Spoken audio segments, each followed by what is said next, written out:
Imagine you are walking in a forest and you're very hungry and you come across some berries and you wonder to yourself, are these berries safe to eat? That feeling of insecurity and unknown was sometimes deadly to our ancestors before botanical illustration became an art form. I have over 40 different plants and I use botanical illustration every day in order to identify the different species of plants that I have and care for. I've done extensive research on what botanical illustration is and the history behind it.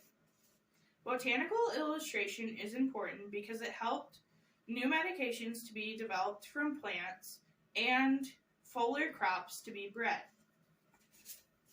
Today I'm going to discuss the definition of botanical illustration and what it makes up, the history of botanical illustration, and an artist that was important to botanical illustration. To begin with, we must ask ourselves, what is botanical illustration? Botanical illustration includes the plant description, which includes what species the plant is and what species the plant has descended from. According to Botanical Art History by Burton 2017, this description is usually written either in the margins or at the bottom of the illustration. As you can see, it's written in the bottom of this botanical illustration.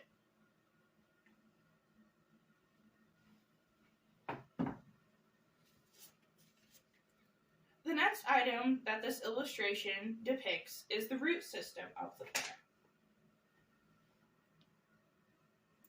The root system is the bottom portion of the plant that goes in the soil.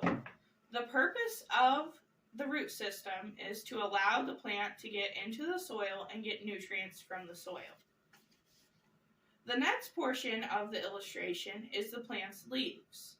The plant's leaves are depicted with the front and back of the leaves showing, which helps identify the kind of plant it is.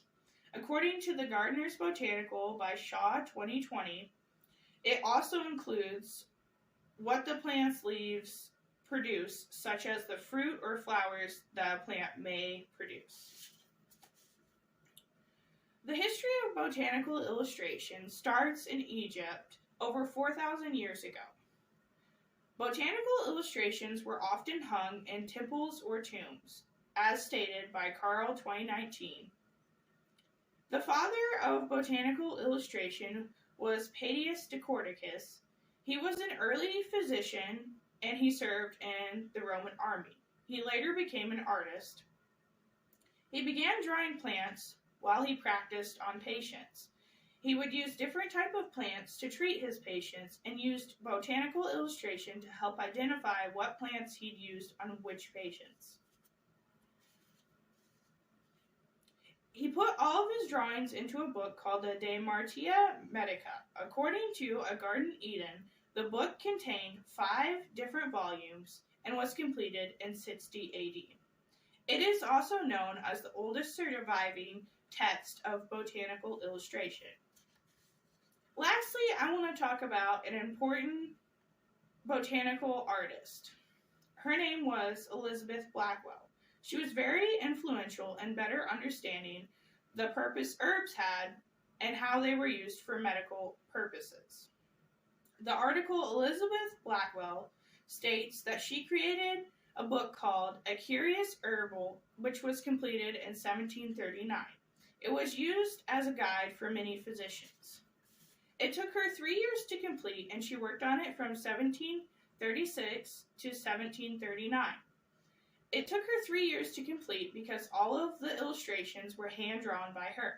She also consulted physicians and botanists to understand how each plant was used, how it worked, and where they came from. The book included over 500 different hand-drawn illustrations. In conclusion, I want to thank you all for listening to my in-depth speech about botanical illustration.